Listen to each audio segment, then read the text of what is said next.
At sabi mong ikaw anak, timbang lagi ka timbang sa pagkaon nak. Ano sa na siya explanation na anak. Balik imong kada kaon. This is what you call calorie deficit. Bali, example, na ako'y gamay nga plato. Timbang na nimo siya. Dayon sa nato. Tapos, di man nimo pwede pilon ang plato kay di ba makaon ang plato, may mag-imo ng hamongon. So, zero sa nimo. Ganina, itimbang na ang itlog. Itang magdala. Kuhaan siya, 55 grams. So, meaning to say, 55 grams, imo siyang i-convert into calories sa cellphone and then makabaka kung pila calories imong gikaon. Same po sa akong gikaon nga kanang pipino ug apple ron. Gitimbang na ko. Pila may calories itlog dai? Wala pa akong kabang. Pero, imo pa na siyang i-evaluate dira sa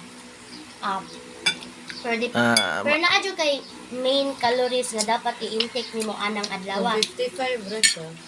Pila ka calories ang i-intake dapat ante? 1,200 calories sa. Di ka pwede mo sobra, di pwede mo kuwang. 1,200. Yang imong gikaon 105 ra man na. Di grams pa to. Ini-convert na mo, dako pa na. Kanang dapat hinahinay ito sa kaon. Kuha na ng 0.8 diri kayo. Ayun. Ay, nag-apila si ate ha. Dali lang. Puko sa akin. 63 calories. Oh, 63 calories niya. Sa kuante, apple o pipino, gisagol na ko 50. 50 grams. Salad lang. Buta. 50 grams. Vegetable salad. Yeah. Vegetable, pero na fruit. Nya. Pila naman ang calories? Kani, 63 calories. Kaning vegetable, te pila. Nagdepende man pa. If sobra na niya ang gikaon, di na ako mapuno. Pero kuwang pa, puno ko gamay.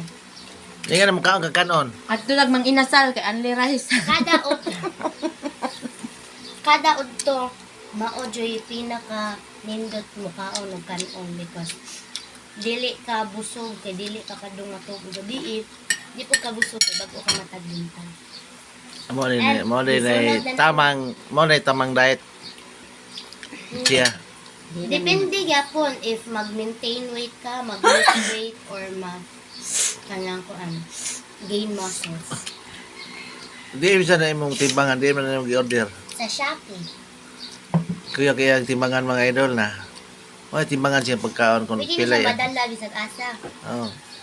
May timbangan pilay kaonon niya kada kaon. Kao man if imong ibutang ang plato diri i-terra nimo para ma-zero siya balik niya. No na tanong timbang. Amo na si kuan day. Amo na mga idol, sus kaniya kong anak. Kuan jud kay siyang kuan nga mag-diet siya mo ni nagpalit og timbangan. Nagpalit og timbangan niya kada kaon niya mao na yang. Mao na pamahaw ron. At nga daw kay ni Juan man. Itlog og kuan, itlog og kaning salad nga putas. February 10 paghuwat mo sa vlog sa mukha pa ug mudaot pa jud ko. Kanang conscious kay siyang kuan ay kanang panglawas gusto siyang Pero uy, nag-exercise na ni siya. 3 months, 2 months. Conscious yun siya mga idol. Hindi mo. Yeah, mga to mga idol, ako lang gi-kuan ninyo ang kuan siyang anak nga grabe ka kuan siyang health. Yatag. Gusto siyang mag healthy lifestyle sa bagong tuig 2025.